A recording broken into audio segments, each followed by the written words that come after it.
Hi guys, welcome back to Celeb Gossip Entertainment, where we bring you the tea each and every day. Now guys, Uwandi Dlovu is officially off the market. Ugal is officially off the market. You know, when they say this body works for me, the body really worked for her. Ugal, it really worked for her. She is officially lobolad by a Nigerian man. As you all know that she is currently residing in Nigeria at the moment, and she has been posting quite a lot on Facebook, especially since it was alleged that she is kidnapped.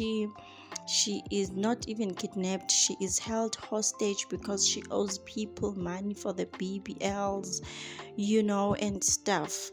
So ever since that drama, Ugel has been posting non-stop. She's even taking vlogs now.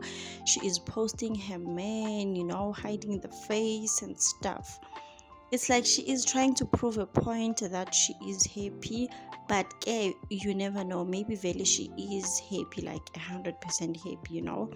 Maybe she is like married, Vele getting married for real, even though the bride price was paid through EFT and it was 56,000 nairas, which people obviously converted. Angeke bahlale bakuyeke, angeke nje bakuyeke.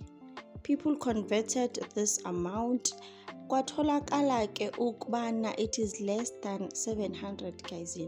Someone commented and said it doesn't even buy a bob wig go Dragon City. Yo, never.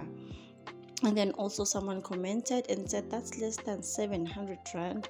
And then Uwandi commented and replied, Wati Putwami, my past ruined everything. How? I see that she was trying to be sarcastic and stuff, but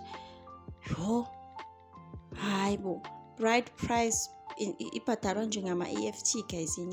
Ibhadalwa ngama-EFT. This means that her family doesn't know the person that she is getting married to, likuyini nje ukuthi nje bafly ke beze ngapha and just have proper negotiations, ifamily ibonane and stuff. But to each their own guys, to each their own. As long as the girl is happy, she is officially a Nigerian citizen now. So as long as a happy girl, hi Tina Sisotin. What can we say, guys? Thank you so much for watching. Please leave a comment in the comment section down below. And guys, would you guys go for this, like get married via EFT? Because I personally wouldn't do it, guys. Isdima sami, isdima, like my family would kill me. Leave a comment in the comment section down below. Let's hear what you say.